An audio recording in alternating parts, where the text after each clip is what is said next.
दोस्तों, शास्त्रों में लिखा है कि मृत्यु अंत नहीं है बल्कि आरंभ है। मृत्यु के बाद दुराचारी आत्माओं को यमदूत अपने साथ यमलोक ले जाते हैं। मनुष्य की मृत्यु के 13 दिन बाद पिंडदान से एक नया शरीर प्राप्त कर आत्मा यमलोक की यात्रा शुरू करती है। पापी आत्माओं को यमदूत अपने कठोर फाश में बांधकर धारदार हथियारों से मारते हुए दक्षिण की ओर यम मार्ग पर खींचते हुए ले जाते हैं। पापी आत्माओं के लिए यमलोक का मार्ग बहुत ही दुर्गम और कष्टदायी होता है, जबकि पुण्य आत्माओं के लिए यही मार्ग सुगम और आनंददायक होता है। गरुड़ पुराण में स्पष्ट लिखा है कि पृथ्वी लोक से यमलोक की दूरी 86,000 योजन है, जिसे पापी आत्मा अपने पैरों से चलते हुए लगभग 1 साल में पूरा करती है। यमलोक की इस यात्रा के दौरान आत्माओं को अलग अलग 16 नगरों से गुजरना पड़ता है। ये 16 नगर आत्माओं को भयंकर कष्ट देने के लिए बनाए गए हैं। जिस आत्मा ने जैसे पाप कर्म किए होते हैं, उसे उस नगर में उतना ही कष्ट भोगना पड़ता है। तो चलिए, इस वीडियो को ये जानकर भी हैरानी होगी कि गरुड़ पुराण में यहाँ तक बताया गया है कि आत्मा एक दिन में कितने कदम चलेगी, कितनी दूरी तय करेगी, क्या खाएगी और कहाँ रुककर विश्राम करेगी। वीडियो शुरू करने से पहले आपसे अनुरोध है कि हम दोस्तों मृत्यु के 13 दिन बाद यमदूत आत्मा को पकड़कर यमलोक के मार्ग पर ले जाते हैं। ये मार्ग कांटों, कीलों, भालों और पत्थरों से भरा होता है। इन रास्तों पर कहीं आग जलती रहती है, तो कहीं सैकड़ों दरारों से सकरा रास्ता मिलता है। कहीं भयंकर बिजली गिरती है, तो कहीं पिघलते हुए गर्म लोहे पर चलकर जाना पड़ता है। पापी दुराचारी आत्माओं को रास्तों का बहुत कष्ट भोगना पड़ता है। पूरे रास्ते आत्मा से चिल्लाती रहती है, लेकिन यम बिल्कुल भी दया नहीं करते, बल्कि वे आत्मा को और भी बेरहमी से खींचने लगते हैं। जब कोई पापी मनुष्य यमलोक पर जाता है, तो अत्यधिक गर्मी से शरीर जल जाता है। तकलीफ और भूख से इतना कमजोर हो जाता है कि उसका चलना भी मुश्किल होता है। पापी आत्मा उसके कर्मों के अनुसार विभिन्न प्रकार के जानवर काट लेते हैं। चील, कौवा, गिद्ध आदि खतरनाक पक्षी उसके अंगों काट खाने लगते हैं, जिससे पापी आत्मा व्याकुल हो जाती है। गरुड़ पुराण में विष्णु ने पक्षीराज को बताया है कि यमलोक और लोक के बीच की दूरी 86,000 योजन। जीवात्मा अधिक से अधिक 247 योजन का मार्ग तय करती है। इस प्रकार यमलोक की दूरी 348 दिनों में पूरी कर लेती है। इस यात्रा के दौरान सौम्य, नागेंद्र, गंधर्व, शैलागम, क्रौंच, क्रूर, विचित्र बहवापद, दुखद, नानक्रंद, सुतप्त भव, रौद्र, पयोवर्ष, शीताध्याय और बहु से होकर गुजरती। यम मार्ग में मिलने वाले ये 16 नगर बेहद खतरनाक, कष्टदायक। इनमें सबसे पहला नगर है सौम्यपुर। इस रमणीक नगर में प्रेतों के महान गण रहते हैं। यहाँ पुष्पभद्रा नाम की नदी बहती है। पापी आत्मा सौम्यपुर दुख से चिल्लाने लगती है। अपने बच्चों और परिवारजनों को याद बहुत रोते उसे अपने पाप याद आते, जिसके लिए वो भगवान को याद यमदूतों से माफी मांगती है, लेकिन उसकी बात सुनी नहीं जाती। परिवारजनों द्वारा दिए गए मासिक पिंडदान को ग्रहण करके थकान से चूह जीव आत्मा करुण विलाप करती है। इस नगर की हरियाली और एक हाड़ देख विश्राम करना चाहती है, लेकिन यम उसे विश्राम करने नहीं देते और उसे घसीटते हुए दूसरे नगर ले जाते हैं। यम मार्ग में स्थित दूसरे नगर का सौरीपुर के रास्ते में चलते समय यमदूत उसे मुद्गलों और भालों से पीटते, जिससे उसे बहुत दुख होता है। वह चिल्लाने लगता है और अपने पापों को याद करके रोता है। इस नगर में धारी महाभयंकर जगन नाम का राज करता है, जो अपनी इच्छा अनुसार और गतिशील रहता है। उसे देखकर जीवात्मा अत्यंत भयभीत होती है और अपने अनिष्ट की शंका से पीड़ित होकर त्रिपक्ष में संबंधियों द्वारा दिए गए जलपिंड को खाकर बिना विश्राम किए दिन रात लगातार चलते हुए तीसरे नगर अर्थात नागेंद्र भवन पहुंचती है। नागेंद्र भवन में आत्मा 3 माह का समय लग जाता है, जहां उसे कष्टदायी बन मिलता है, जिसकी पीड़ा से विलाप करती हुई आत्मा यमदूतों से बार मुक्ति की प्रार्थना करती है। यहाँ वह आत्मा अपने बंधुओं के द्वारा दिए अन्न जल को प्राप्त करती है। उसके बाद यमदूत से बाश में बांधकर देते हुए पुनः आगे की ओर ले जाते हैं। चौथे मास में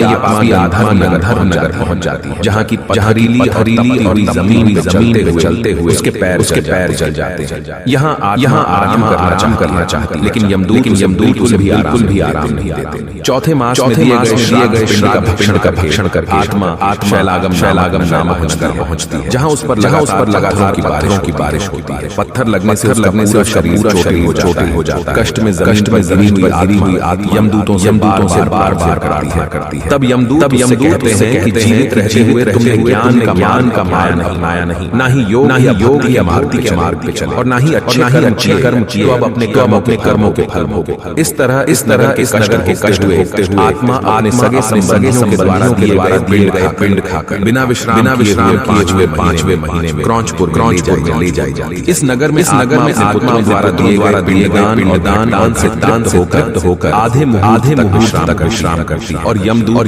विश्राम करने से नहीं रोकते। लेकिन आधे बाद यमदूतों के द्वारा डराए जाने से कांपते हुए पापी आत्मा उस छोड़कर चित्र भवन नामक हो जाता है, जहाँ यम का छोटा भाई चित्र नाम वाला राजा राज्य करता है। इसी नगर में वैतरणी नदी बहती है, जो 100 योजन चौड़ी है और मवाद से भरी हुई है। जैसे ही आत्मा इस नदी के किनारे पर पहुंचती है, उसे एक नाव दिखती है, जिसे एक कैबर चलाता है। नाव पर सवार नाविक आत्मा से पूछता है कि यदि तुमने गाय का दान किया, तो तुम इस नाव पर बैठकर खुशी से इस नदी को पार कर सकते। दोस्तों, जिस व्यक्ति ने जीवित हुए योग्य गाय का दान नहीं किया होता, मृत्यु के बाद आकाश में चलने वाले दूत उसके मुख में कांटा फंसाकर मछली की भांति खींचते हुए वैतरणी नदी पार कराते हैं। वहाँ छठे महीने का पिंड खाकर अत्यधिक भूख से पीड़ित होकर आत्मा विलाप आगे के रास्ते पर चलते 7वें मास में वापस को जाती, और वहाँ अपने पुत्रों वाला सप्तम पिंड को खाती। रास्ते में यमदूत से फिर पीटने लगते और कहते हैं कि तुम पर कोई भी अच्छा काम नहीं किया, इसलिए अपने कर्मों के अनुसार ही फल भोगो। इसके बाद पापी आत्मा उस पुर को पार कर दुखद नामक पुर पहुंचती है, जहाँ आकाश मार्ग से जाती हुई महान दुख प्राप्त करती है। रास्ते में यमदूत उस पर अपने अस्त्रों से प्रहार करते हैं, जिससे वह बार से कराहने लगती है। पापी आत्मा यमदूतों से कहती है, पाप करते समय मेरे सगे संबंधियों, मेरी पत्नी या मेरे पिता किसी ने मुझे नहीं रोका। सबने केवल पैसा देखा। वो पैसा मैंने किन गलत कर्मों से कमाया, ये किसी ने नहीं देखा। काश मैं उन बुरे कर्मों से बच पाता तो दुर्दशा नहीं होती। इस तरह विलाप करते हुए आत्मा ग्लानि से रोती है और पिंडदान को ग्रहण कर आगे बढ़ जाती है। यमदूत आत्मा को लेकर नानाक्रंदपुर पहुंचते हैं। वहाँ क्रंदन करते हुए अनेक भयावह